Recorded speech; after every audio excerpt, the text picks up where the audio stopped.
Boa noite, boa tarde ou bom dia, depende do horário que você está assistindo essa videoaula. Hoje nós vamos falar sobre Ásia, aspectos físicos e naturais. Vamos começar com o conceito de Ásia. O nome Ásia, ele remete a alvorecer, nascer do sol, dá uma ideia literalmente de luz, oriente. O continente asiático é o maior do mundo, tanto em relação à extensão quanto em relação à população. As terras asiáticas e as terras europeias, elas são contínuas. Então, esses continentes se dividem apenas por questões étnicas e culturais. Os limites são ao norte, o Oceano Glacial Ártico, ao sul, Oceano Índico, leste, Oceano Pacífico e oeste, Montes Urais, na Rússia. O continente é dividido em Ásia Central, Oriente Médio, Ásia Meridional, que é no sul da Ásia, Sudeste Asiático, Ásia Oriental, Extremo Oriente Setentrional, que é a porção norte. A Ásia Setentrional, ela fica na parte asiática da Rússia. Nós vamos entrar agora na parte de clima, relevo, hidrografia e vegetação. Por conta da enorme extensão territorial, o continente asiático ele apresenta uma grande variedade de todos esses fatores.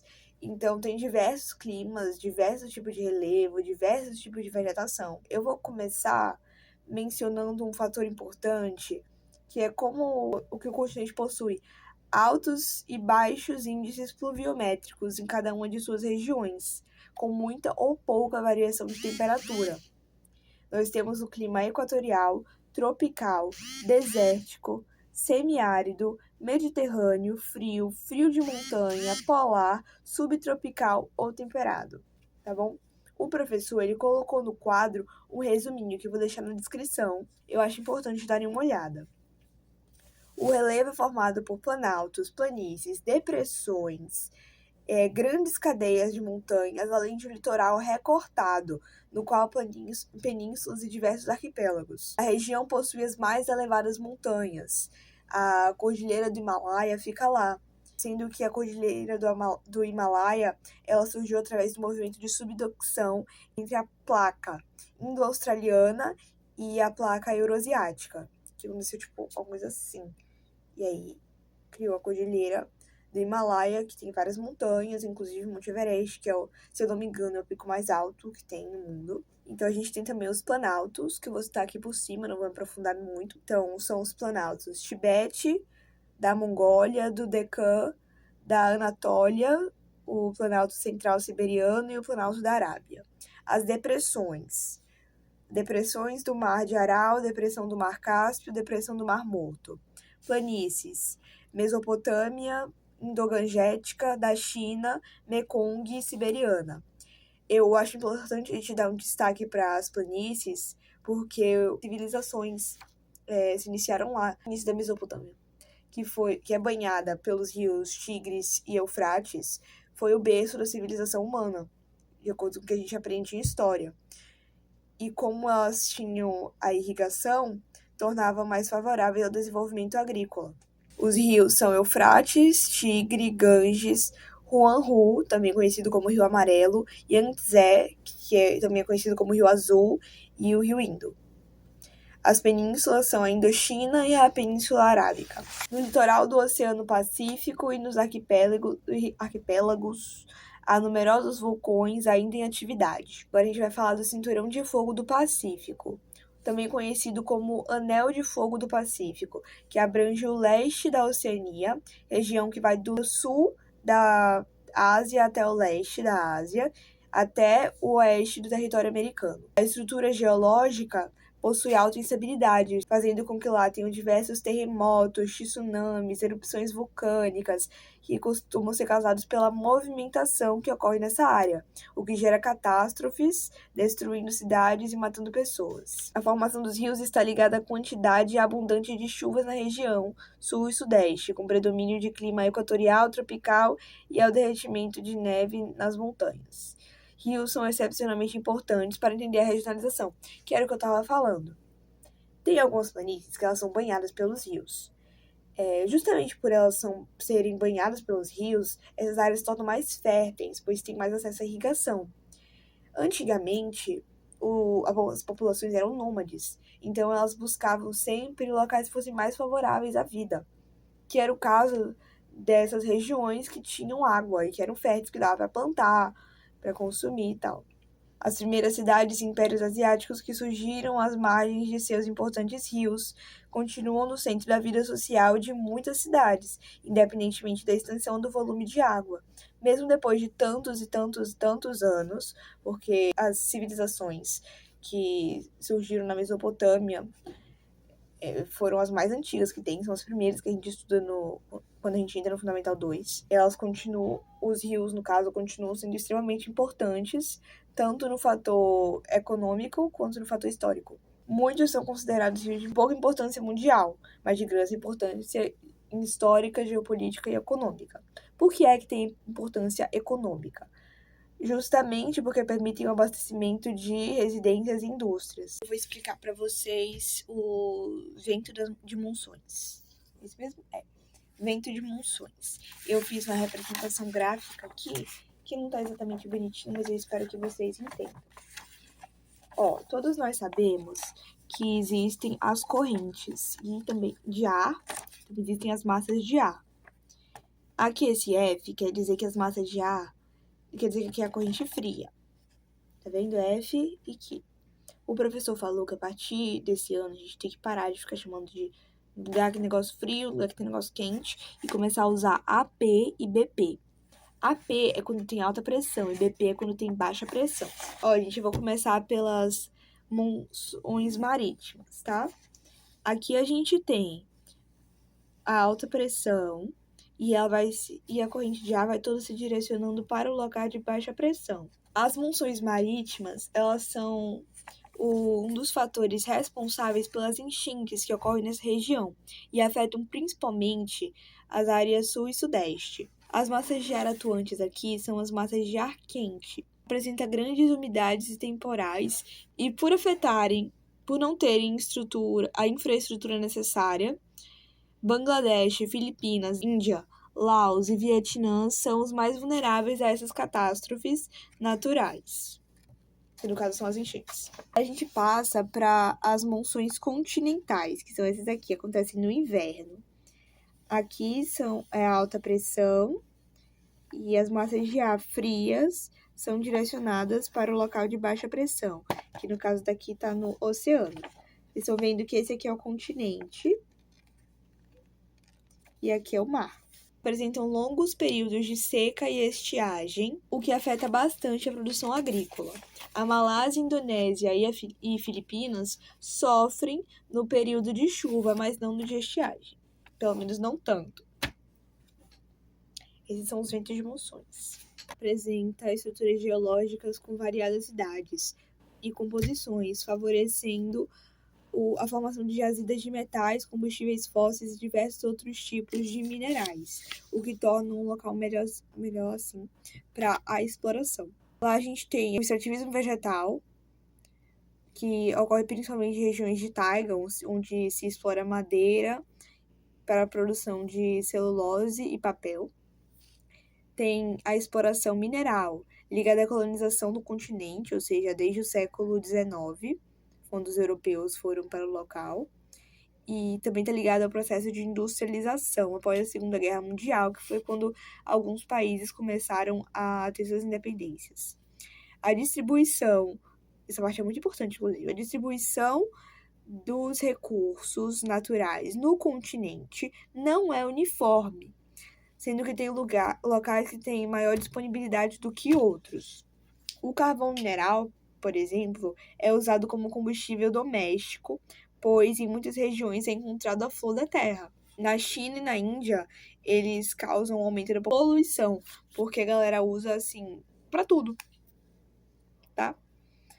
O uso industrial para a produção de aço e energia remonta ao século XIX, sobretudo após a implantação de fábricas no Japão, China, Coreia, Sibéria e Índia.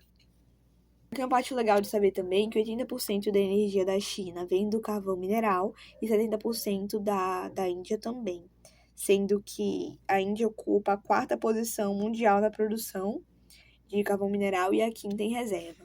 Petróleo. Quando a gente está estudando petróleo, em relação à Ásia, nós temos que dar destaque ao Oriente Médio, porque, em comparação com os outros países, essa região é a que mais se destaca. Se destaca muito, muito mesmo. É a maior produtora de petróleo comercial do mundo. O Golfo do Pérsico é o centro de produção desse combustível. Apenas no Oriente Médio é produzido 40% da população geral de petróleo. Toda a reserva mundial. Por esse motivo, a região é palco de diversos conflitos, que a gente sabe. Onde tem riqueza e tem ser humano, vai ter conflito em busca de quem é melhor. Diferentes formas de energia. Bom, como nós sabemos, a ciência tem evoluído para que a gente consiga explorar de outras formas de energia, além do carvão mineral e do petróleo. E é justamente nisso que alguns dos países asiáticos têm se concentrado. Por exemplo, a China, ela se destaca bastante em relação a usinas hidrelétricas, usinas nucleares e energia eólica, pois ela possui a maior represa hidrelétrica do mundo, que é a represa de Três Gargantas, no rio Yangtze, também conhecido como Rio Azul. O país apresenta o maior número de usinas nucleares e a maior produtora de energia eólica. A China, de acordo com a Agência Internacional de Energia, produz 10% da energia nuclear mundial, ficando atrás apenas dos Estados Unidos e da França. A grande preocupação com esse tipo de produção são os acidentes nucleares, que eles representam um grande risco à saúde humana. Antes mesmo das práticas capitalistas, o continente já apresentava grande exploração dos recursos naturais. Quando as práticas capitalistas começaram a ser mais impulsionadas, os países da Ásia começaram a produzir muita matéria-prima, assim fazendo com que a questão ambiental se agravasse. Logo depois, a economia asiática se tornou um conjunto de economias em busca de desenvolvimento industrial e crescimento eletrônico, intensificando ainda mais os problemas ambientais. Agora a gente vai começar a entrar nos problemas ambientais em si. O primeiro é o desmatamento, que é a retirada da cobertura vegetal em determinada região. Ele é intenso na Ásia, em detrimento do crescimento urbano e agropecuário. A extração ilegal de madeira vai ser o segundo, extração. Segundo a ONU, está causando a destruição de florestas tropicais no sudeste do continente, assim como em diversas partes do mundo. Agora a gente vai entrar em tipos de poluição. Tá? O que é poluição? A poluição é um efeito colateral indesejável da produção econômica no meio ambiente, principalmente nos sistemas econômicos de larga escala. A poluição atmosférica, consequência da industrialização.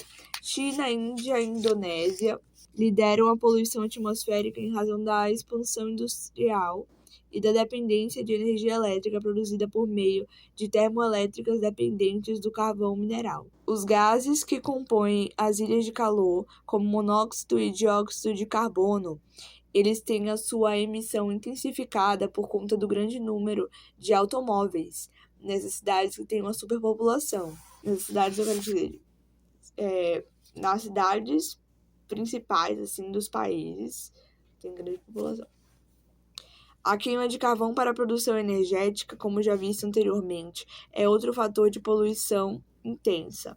Chuvas ácidas são causadoras de diversos problemas que levam à morte de vegetação, contaminação das fontes de água, contaminação do solo, contaminação do subsolo, atingindo os lençóis de água subterrânea e destruindo monumentos históricos. Agora, poluição das águas. Os rios mais poluídos do mundo se encontram na Ásia.